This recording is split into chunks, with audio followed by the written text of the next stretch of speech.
जय हिंद, जय भारत। आज हम एचसी वर्मा का क्वेश्चन नंबर 8 वेक्टर चैप्टर का क्वेश्चन नंबर 8 को हम लोग आज देखेंगे। ये क्वेश्चन क्या कहता है, जो देखिए, एक carrom board 4 feet into 4 feet यानी 4 फीट लंबा और 4 फीट चौड़ा है। Has queen at the centre, और सेंटर पर क्वीन रखा हुआ है। The queen hit by the striker moves to the front edge, rebounds and goes in the hole behind the striking line. Find the magnitude of the queen. पहला है from the center of front edge, दूसरा from front edge to the hole, तीसरा from the center of the hole। तो मान लीजिए कि एक carrom board हम लेते हैं, ये कैरम बोर्ड हमने ले लिया। कैरम बोर्ड का 4 फीट 4 फीट चौड़ा है, ब्रेथ है, और 4 फीट हाइट है। क्लियर? अब इसके सेंटर पर जो है वो क्वीन रखा हुआ है। तो ये सेंटर है, यहाँ पर एक क्वीन रखा हुआ है, और ये हमारा होगा स्ट्राइकिंग लाइन। ये हमारा है स्ट्राइकिंग लाइन। यहाँ पर होल होगा, चारों कॉर्नर पर ये होल होता है। क्लियर? कहता है कि इस क्वीन को जिधर से स्ट्राइक करिएगा उधर वाले होल में ही ये क्वीन पिलता है। Clear? Rebounds and goes in the hole behind the strike line। जिस लाइन पर आप स्ट्राइक किए हैं उसी लाइन के होल में ये क्वीन रिटर्न होकर रिबाउंड्स होकर पिल जाता है। तो कहता है कि from the centre of the front edge, तो सामने एज से उसका डिस्प्लेसमेंट का मैग्नीट्यूड क्या होगा। अब इसमें आपको देखना होगा कि अगर स्ट्राइकर अगर हम सीधा चलाते हैं, परपेंडिकुलर अगर हम स्ट्राइकर चलाते हैं तो यहाँ से यहाँ टकराएगा, उसके बाद पुनः यहाँ चलाएगा। इसका मतलब है कि स्ट्राइकर को हम इस तरह चलाएं कि ये यहाँ पर जाए और ये यहाँ से आकर इसमें पिल जाए। क्लियर? अब इसमें कुछ कैरेक्टर आपको समझना होगा कि कैरम बोर्ड में जो स्ट्राइक होता है, जो बाउंड्री से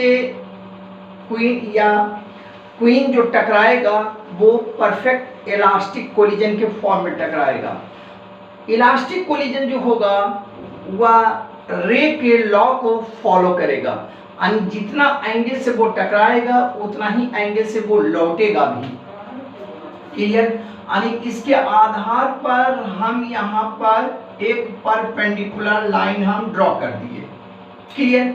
ये एंगल और ये एंगल दोनों इक्वल होगा, तभी ये यहाँ से टकराएगा और इस होल में आकर पिलेगा।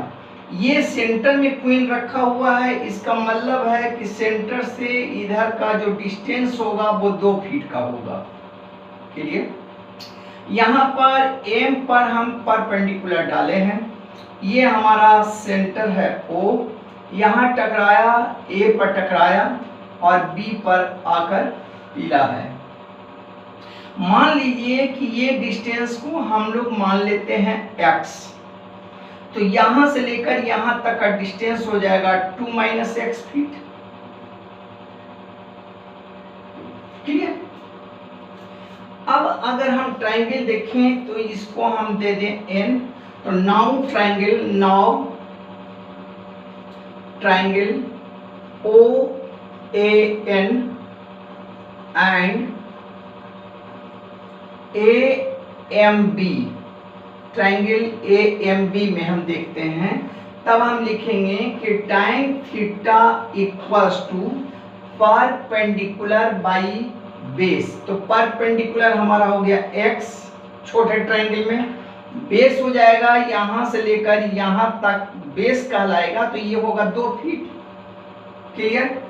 बड़े ट्रायंगल में परपेंडिकुलर जो होगा वो 2 - x होगा, और बेस जो होगा वो 4 हो जाएगा, तो ये और ये कट जाएगा, तो ये 2 आ जाएगा। ये आ जाएगा 2x equals to 2 minus x, ये होगा 3x इक्वल्स टू 2, इसलिए x इक्वल्स टू हो जाएगा 2/3। ओके, यहाँ तक आप समझ गए होंगे। अब हमारा क्वेश्चन, अब हमारा जो पार्ट ए है, पार्ट ए जो हमारा कह रहा है उसको देखिए। पार्ट ए क्या कहता है? कहता है कि from the centre of the front edge, सामने एज के जो डिस्प्लेसमेंट जहां पर टकराया है उसका निकालिए। तो वो वैल्यू कैसे निकलेगा सो देखिए।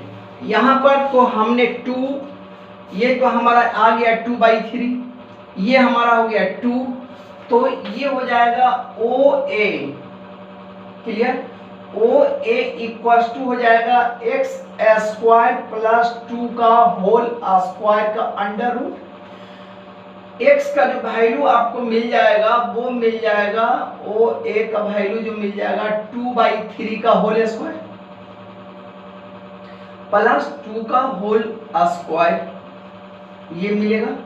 ये वैल्यू जो आपको आ जाएगा ये 4/9 प्लस 4 का अंडर रूट, ये आपको मिल जाएगा 9 चौका 36 और 4 40, 40/9 का अंडर रूट। अब यहाँ पर इसको हम सोल्व करेंगे तो हमारा पहला जो है वो आंसर मिल जाएगा। क्लियर? इसको हम ले लें कि इसको आप लिख सकते हैं 2√10/3, ये इसका मीटर, इसका आंसर आ जाएगा। क्लियर? जब इसको आप सोल्व करेंगे तो ये आंसर मिल जाएगा पार्ट ए का। पार्ट बी का आंसर क्या मिलेगा? तो पार्ट बी का आप आंसर देखिए। पार्ट बी क्या कहता है? पार्ट बी कहता है कि उसका फिर डिस्टेंस डिस्प्लेसमेंट उसका निकालिए। सेकेंड जो रिबाउंड होगा उसका डिस्प्लेसमेंट निकालिए। सेकेंड रिबाउंड का डिस्प्लेसमेंट जो होगा वो क्या होगा? वो होगा part B, A B equals to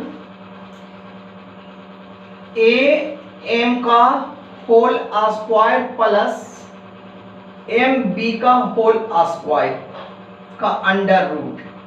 तो ए एम का जो स्क्वायर आएगा वो 4 का होल स्क्वायर आएगा, और ये आ जाएगा 2 माइनस 2/3 का होल स्क्वायर का अंडर रूट, ये आएगा 16, और ये आएगा कितना? 4 का होल, यहाँ से ये तो 6 आ गया, 4/3 का होल स्क्वायर का ये अंडर रूट। अब इसको लेंगे तो ये आ जाएगा 16 प्लस 16/9 का अंडर रूट। क्लियर? इसको जब आप सोल्व करेंगे तब आपको मिल जाएगा 4√10/3 मीटर। क्लियर? ये दूसरा पार्ट हो गया। तीसरा पार्ट, यहां से इसका जो डिस्प्लेसमेंट होगा वो फाइनली डिस्प्लेसमेंट ये होगा। क्लियर? तो तीसरा पार्ट हो जाएगा OB इक्वल्स टू, वहां से हो जाएगा 2 का होल स्क्वायर प्लस 2 का होल स्क्वायर का अंडर रूट, ये हो जाएगा 4 और प्लस 4 का अंडर रूट, यानी 2√2 मीटर, ये आंसर आ जाएगा। क्लियर? आज हम इस क्वेश्चन का एससी वर्मा का टिपिकल न्यूमेरिकल देखें। एससी वर्मा में जो भी टिपिकल न्यूमेरिकल है हमारा अलग वीडियो से उसका सॉल्यूशन आएगा। आपको जो प्रॉब्लम होता है उसको आप देखें, और आपको अगर कोई प्रॉब्लम है तो हमारे कमेंट बॉक्स में आप उसको डाल सकते हैं, और जब मैं उसको देखूंगा तो उसका सॉल्यूशन आपको कर दूंगा। ठीक है? विशेष हमारे चैनल को आप सब्सक्राइब कीजिए और शेयर कीजिए, और अपने दोस्तों में इसको डिस्ट्रीब्यूट कीजिए, ताकि वो सारे स्टूडेंट्स जो असमर्थ हैं फीस देने में वो इसका लाभ उठा सकें। तो जय हिंद, जय भारत।